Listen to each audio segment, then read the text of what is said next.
করে থেকে আর কোনো লাভ নেই, তুমি ধরা পড়ে গেছো। এবার বলো কোথায় মায়ের গয়না, আমাকে বলো, নইলে তোমাকে আমি সত্যি জানি না, বিশ্বাস করুন। বিশ্বাস? তো তোমার মতন মেয়েকে বিশ্বাস? বৌমা, তোমার জানা থাকলে তুমি বলে দাও।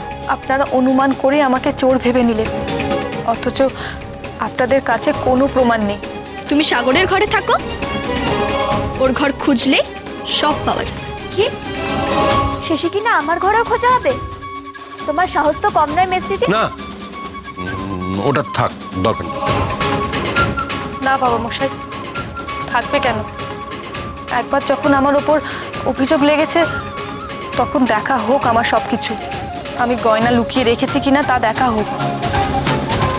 আর সাগর, বোন আমার, তুই রাগ করিস না, খোঁজা তো হবে আমার জিনিসপত্র, তোকে তো কেউ দোষারোপ করছে না। বড় থাক থাক, প্রফুল্ল তোর পুত্রবধূ, তুই এইভাবে ওকে আর ঝি চাকরদের সামনে অপমান করিস না।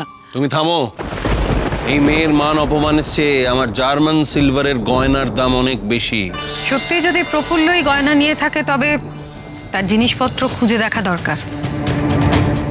তাতে অন্তত এই সন্দেহটা ঠিক কিনা সেটা স্পষ্ট হয়ে যাবে। আমিও তাই বলছি। সবাই এসো, সত্যিটা এখনই জানা যাবে। আর যদি গয়না পাওয়া যায়, তখন তোমরা আমার আসল রূপ দেখবে।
তোমার আর কিছু খোঁজা বাকি আছে মেজদিদি?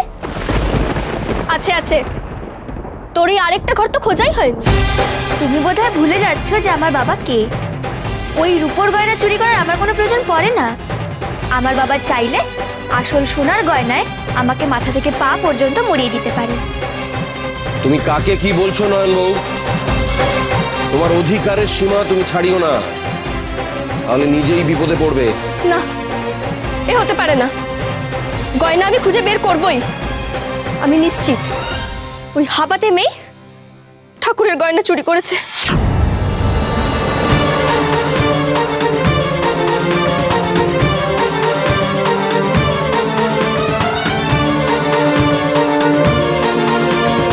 বন্ধ করো, বন্ধ করো এসব। বাবা মশাই, দয়া করে আমাকে আর আমার পরিবারকে প্রফুল্লর সামনে আর ছোট করবেন না। এরপর আর আমরা কেউ ওর চোখের দিকে তাকিয়ে কথা পর্যন্ত বলতে পারবো না। না হরো, বন্ধ কর, বন্ধ কর। বোঝাই তো যাচ্ছে মায়ের ইচ্ছে নয় এই সমস্ত গয়না তিনি পড়ুন। তা কি করে হয়? সবাই যখন প্রফুল্ল দিদিকে চোর ভেবে এত অপমান করলেন, তখন সবার ঘরেই খোঁজা হোক। প্রফুল্ল দিদি যদি বাইরের লোক হন, তাহলে মেজ দিদির মা বাইরের লোক।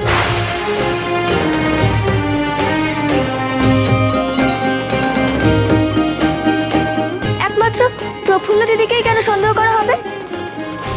তুমি কি বলছো সাগর বউ? আমি এবারে কুটুম? ঠিকই বলছি, কিছু মনে করবেন না। এই বাড়িতে সন্দেহের তালিকায় যদি প্রফুল্ল দিদি থাকে, তাহলে আপনাকেও তার বাইরে রাখা যায় না। আপনার জিনিসপত্র খোঁজা হবে। আপনি যদি এই বাড়ির কুটুম হিসেবে মান পান, তাহলে প্রফুল্ল দিদিও তো এই বাড়ির বউ, বড় বউ, তারও তো একটা মান আছে। এই মুখ্য মেয়েটার জন্য এ বাড়িতে আমার মান সম্মান সব জিতে বসেছে। চলুন তাহলে সময় নষ্ট না করে মেজদিদি ঘরে যাওয়া যাক। দোহাই আপনাদের, ওনার ঘরে কিছু আপনারা খুঁজতে যাবেন না। সাগর, আমি এই বাড়ির বউ, আমি অপমানিত হয়েছি এই বাড়ির লোকেদের কাছে, কিন্তু নয়ন বউয়ের মা এই বাড়ির অতিথি, তার কোনোভাবেই অপমান হওয়া উচিত না।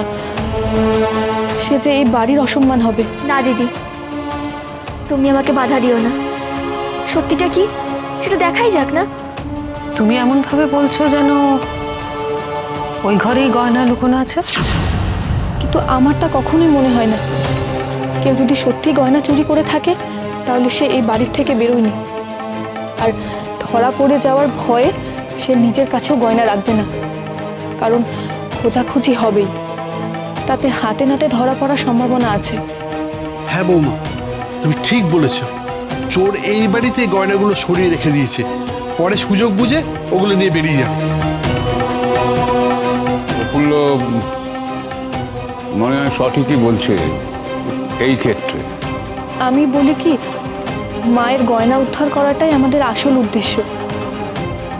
যদি এই বাড়ির সব দিক ভালো করে খুঁজে দেখা যায়, আমার বিশ্বাস গয়না এখানে পাওয়া যাবে।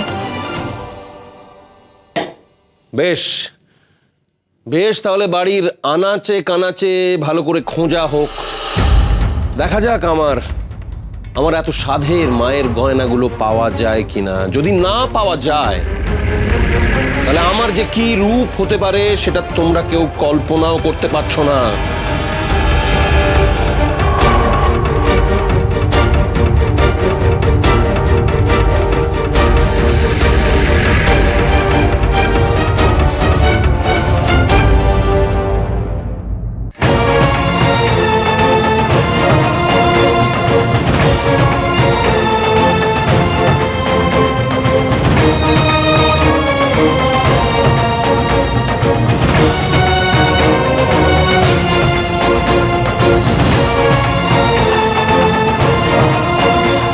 মা, মা গো, তুমি আমাদের দয়া করো মা। তোমার সাজ তুমি নিজে খুঁজে নাও মা। দেখো মা, এই পরিবারে যেন কোনো অনর্থ না ঘটে। রক্ষা করো মা, তুমি আমাদের রক্ষা করো।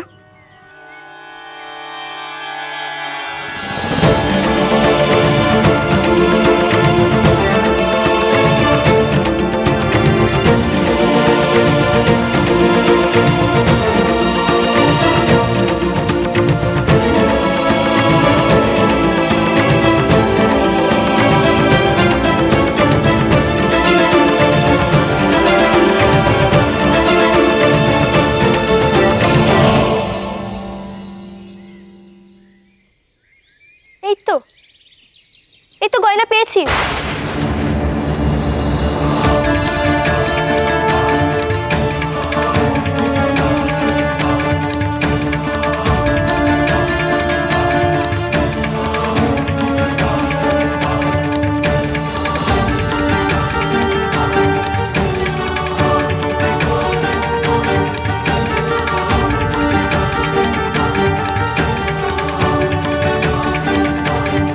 এটা কার? আমি জানি না। জানো জানো, তুমি যে কাল রাতে আমার ঘরে ঢুকে গয়নাগুলো আমার পুটলির মধ্যে ঢুকিয়ে গিয়েছিলে আমাকে চোর প্রমাণ করার জন্য, এটা আমি জানি নয়ন বউ।